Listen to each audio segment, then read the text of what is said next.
제일 좋은 나라는 어느 나라예요? 한국이요. 우리나라, 한국. Всем привет, меня зовут Максим Душанимаев, я из команды Озар. Сегодня мы находимся в Сеуле, Южная Корея, на родине кей-попа, Самсунга и Доширака.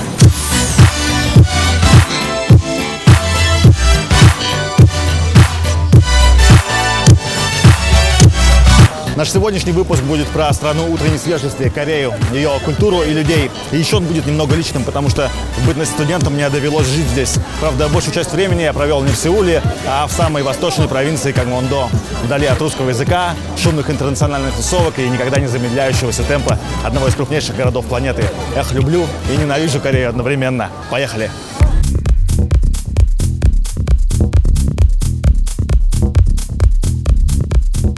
Вообще, до недавнего времени не так много связывало Бурятию и Корею. На ум приходит разве что монгольское завоевание полуострова в 13 веке и легендарная Сангьонг из Тана, которую, кстати, здесь в основном используют церкви для своих хозяйственных нужд. Однако в последние 10 лет влияние корейской культуры на Бурятию становится все большим и большим. Местная мода, музыка, кино и даже кухня с легкостью находит отклик в культурном коде современной бурятской молодежи. Ну и как не упомянуть бурятских гастарбайтеров, которых здесь больше, чем в любом другом регионе планеты. Корейцы напоминают бурят внешне и имеют сходный восточный менталитет, но и различия между двумя народами не меньше, чем сходств. Как и любой другой феномен, современная Корея наполнена мифами. Какие-то из них правдивые, какие-то нет. Некоторые бросаются в глаза сразу, иные открываются со временем. Одни мимолетные, другие живут целые эпохи. А некоторых из них в следующие несколько минут.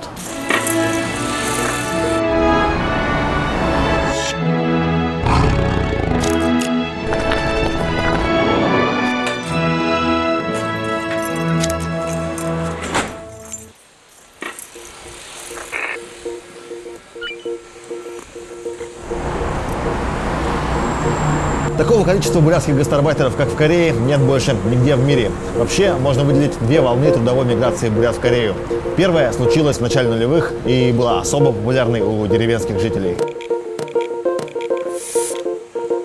Чтобы попасть сюда, сначала надо было ехать в Иркутск за визой. Потом, поскольку прямого сообщения между сибирскими городами и Кореей не было, люди ехали в Улан-Батор или Владивосток. Короче, все предприятие было довольно муторным. И к концу нулевых, вместе с экономическим подъемом в России, поток рабочей силы из Бурятии в Корею сошел на нет.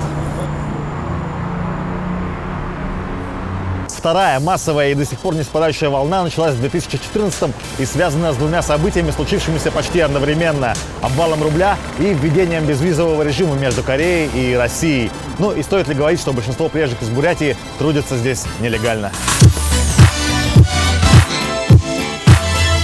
Говоря про бурятских гастарбайтеров, я имею в виду и этническую принадлежность. Русские сюда тоже едут, но далеко не так охотно. Во-первых, им гораздо сложнее потеряться среди местных. Ну, а во-вторых, самим корейцам немного странно воспринимать европейцев как гастарбайтеров. Вообще, тут, наверное, в самой большей степени среди всех азиатских стран имеет место благоговение перед белым человеком. Например, если ты белый парень, то к тебе будет повышенный интерес среди девчонок, да и вообще количество людей, желающих ходить с тобой дружбу, на порядок больше.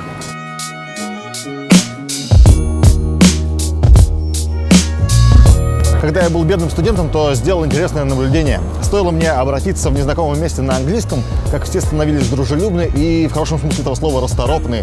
А когда обращаешься на корейском, то тебя не воспринимают как непонятного азиата, который приехал сюда в поисках лучшей доли.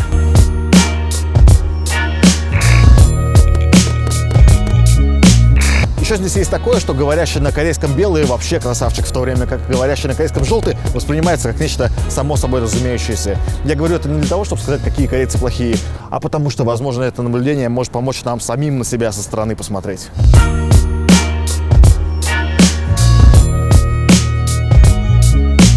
С английским, кстати, вообще отдельная история. Все корейцы безумно учат английский, но изъясняться нормально на нем могут единицы.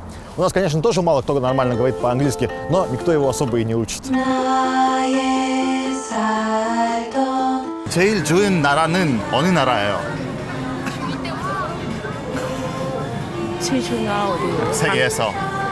미국이요. 미국이요? 예. 왜요? 설명해 주십시오. 가장 최고라서.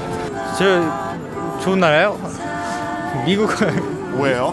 그냥 저 가고 싶은 나라라서. 좀 질문이 하나 있어요. 네. 그 제일 좋은 나라는 어느 나라예요? 네? 제일 좋은 나라. 좋은 나라? 예, 어느 나라예요? 제일 좋은 나라. 언니 어떻게 생각해? 아유, 그냥 가고 싶은 나라는 있어요? 가고 싶은 나라요? 저 예. 미국. 미국? 왜요? 미국에 간 적이 있죠? 없어요. 없죠. 그러면 왜 가고 싶어요? 미국에? 그냥 미국 음식도 먹어보고 싶고 그냥 여행하면서. 독일이요. 독일? 네. 간 적이 있어요? 독일에? 아니요. 그럼 왜 제일 좋은 나라죠? 복지가 좋다고 들어서 나중에 가서 일을 해보고 싶어요. 제일 좋은 나라는 어느 나라예요? 한국이요. 왜요? 편하잖아요. 한국. 왜요?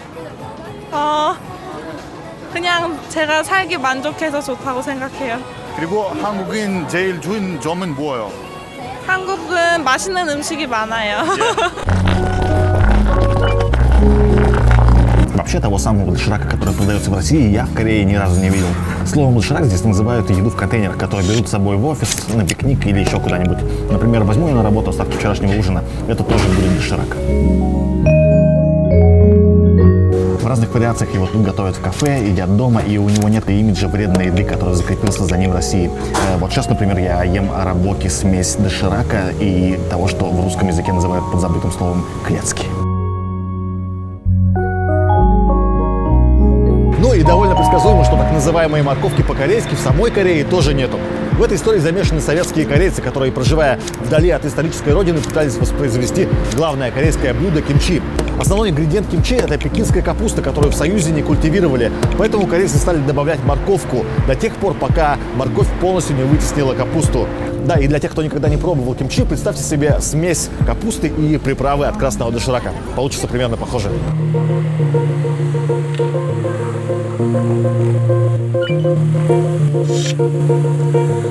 보통 사람들은 부랴테어와 한국어 사이에 많은 공통 어휘가 있다는 것을 잘 모릅니다. 또 어느 모두 알타이어에게 속하며 예전에는 한국어, 부랴테어, 터키어 등 많은 언어들이 폼알타이어계로 같은 언어였습니다. Потом часть алтайских людей ушла к Тихому океану, где и формировался корейский этнос в тесном контакте с китайскими народами. Антропологически я бы условно разделил корейцев на два типа. Одни больше похожи на степняков, имеют щеки и скулы, а вторые скорее напоминают китайский тип с утонченными и миниатюрными чертами лица. Говоря о языке, 70% лексики корейского языка заимствованы из китайского. Возьмите монгольский синтаксис, упакуйте в него китайские слова, и получится современный корейский язык. Корейские иероглифы на самом деле не иероглифы, а буквы. И чтобы научиться читать по-корейски, достаточно просто запомнить 40 букв. Вообще, корейская письменность – это единственная из известных мне систем письма, которую придумали с нуля буквально за пару лет. Сделал это в 1444 году король Сэджон. Корейцы так благодарны ему за это, что поместили его изображение на самую популярную купюру в 10 тысяч вон и поставили памятник в самом центре Сеула.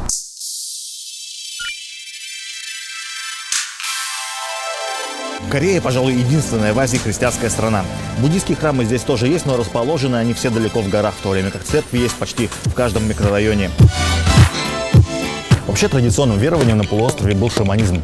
В начале первого тысячелетия из Китая сюда пришел сначала буддизм, а еще через 1000 лет конфуцианство.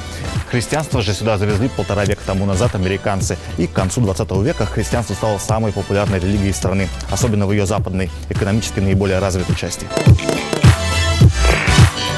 Вокруг церквей тут замешаны не только чисто религиозные активити. Они вместе играют в футбол, ходят в походы, устраивают концерты и еще много всего. Помимо пастора, в каждой церкви есть специальный мужик, который занимается тем, что привлекает новых прихожан. Типа СММщика, но более широкого профиля. Кстати, первые корейцы, которые появились в Бурятии в 90-х годах, это тоже протестантские проповедники. Наверное, многим кажется диким микс белой религии и желтой расы. Но в Улан-Удэ, например, тоже большинство христиан-протестантов буряты. Да, и еще здесь в церквях можно бесплатно поесть.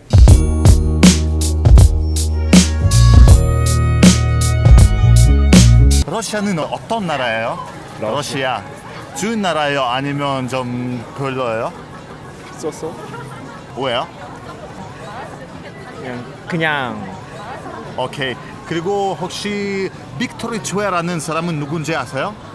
몰라요. 러시아에 대해서 아는 게 있어요? 시베리아 횡단 열차요. 또?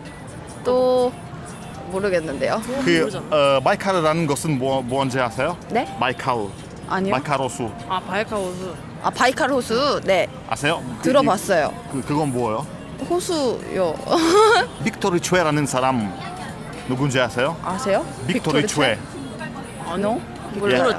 고맙습니다. 감사합니다. 예. 네. С вежливостью здесь, конечно, не все так жестоко, как в Японии, но тем не менее. Первый вопрос, который корейцы задают при знакомстве, это сколько тебе лет. И даже если разница будет всего в 1 год, то отношения уже будут жестко регламентированы по схеме старший-младший.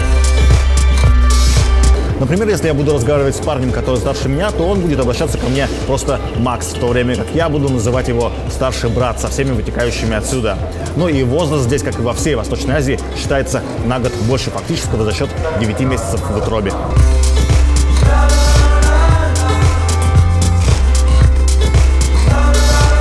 Корейская гипервежливость заложена уже в самом языке. Например, в русском или в бурятском два типа вежливости. Неформальный «ты» и более формальный «вы». В то время как в корейском, помимо местоимений, существует 3 стиля вежливости, которые определяют вообще всю речь. Здесь невежливо подавать предметы одной рукой, курить при старших, смотреть в глаза незнакомцам, и даже во время пьянки надо отворачиваться, когда старший товарищ подносит рюмку к рту, чтобы не смутить его своим взглядом. Вместе с тем, в транспорте старикам и девушкам места здесь никто не уступает.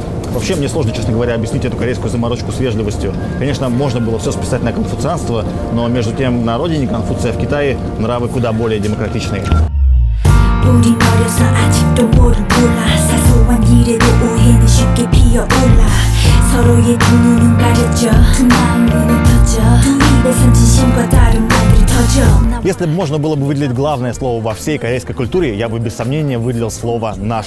Даже если вы единственный ребенок в семье, про родителей здесь надо говорить «наши родители», а не «мои родители». Наш дом, а не мой дом, даже если вы живете совсем один. Ну и, конечно, наша страна. Даже про свою девушку тут говорят не «моя девушка», а «наша девушка». С одной стороны, такой подход дает сплоченность и чувство локтя. С другой, все в мире у корейцев делится на наше и не наше. Корейское и чужое, не корейское, что влечет за собой некоторую ограниченность и зацикленность на себе. Да простят меня мои корейские товарищи.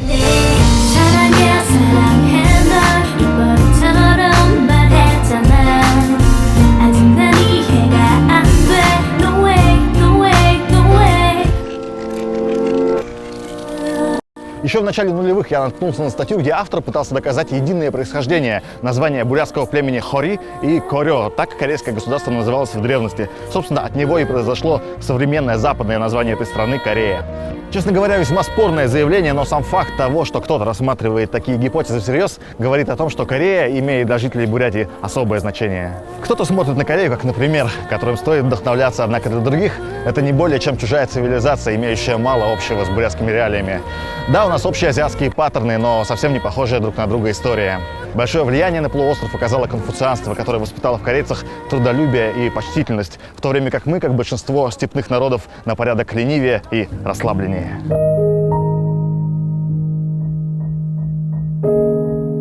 У Кореи была сложная судьба в 20 веке. Первую половину столетия она была частью Японской империи, после падения которой тут случилась гражданская война, приведшая к разделению полуострова на 2 части. Во второй половине века корейцы прошли через военную диктатуру, политические волнения и, тем не менее, совершили невероятный экономический рывок, став одним из азиатских тигров.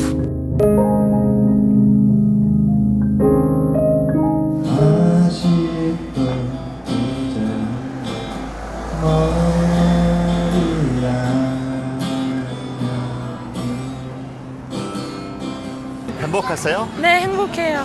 뭐 덕분에 행복하시죠? 그냥 살아 있어서 행복해요. 뭐 덕분에 행복하시죠? 저희 강아지요. 글쎄요. 그냥 약간 만족해서 그냥 지금 있는 거 다 만족해서 행복한 것 같아요. 예, 행복하세요? 예, 뭐 덕분에 행복하시죠? 휴가여서. 휴가예요? 예. 하고 싶은 일을 하고 있어요. 저요? 예. 저는 이뻐서요. 오케이. 그 행복이라는 것은 뭐예요, 원래? 행복. 기쁜 거. 그 행복이라는 것은 뭐예요? 생각해 본 적이 없는데요. 오케이. 그리고 뭐 덕분에 행복하시죠? 저요? 예. 목표를 이뤘을 때요.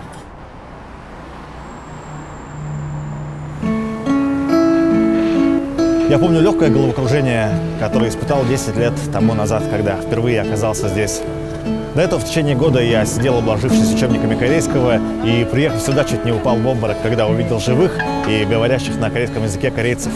Тогда еще не было смартфонов и доступного инета, и мое представление о стране утренней свежести было на уровне представления о греко-бактрийском царстве. Я помню, как шел в Улан-Удэ на пустынный автовокзал, и как в Улан-Баторе меня сняли с самолета местной спецслужбы, потому что накануне я залил свой загранпаспорт вискарем. Помню, как добрался, ощущение влажного сеульского воздуха, торопящихся людей и ночной автобус, который вез меня через весь полуостров в сторону Японского моря. В тот раз я провел здесь полгода. Ходил на лекции, потом устроился на работу в китайскую бригаду расклейщиков объявлений, путешествовал по стране и пил много соджу. А еще через пару месяцев покинул полуостров, как мне тогда казалось, навсегда. Некоторые мифы разрушаются и оставляют нас разочарованными, другие крепнут и дают нам причину двигаться дальше. Я не знаю, какие из них основаны на правде, а какие нет, но мир полон этих мифов, и, возможно, именно они заставляют его вращаться. Каждый наш контакт с новой культурой открывает перед нами новые двери, новую дорогу и возможность стать ближе к себе. Ведь чем больше мы понимаем других, тем больше мы понимаем себя.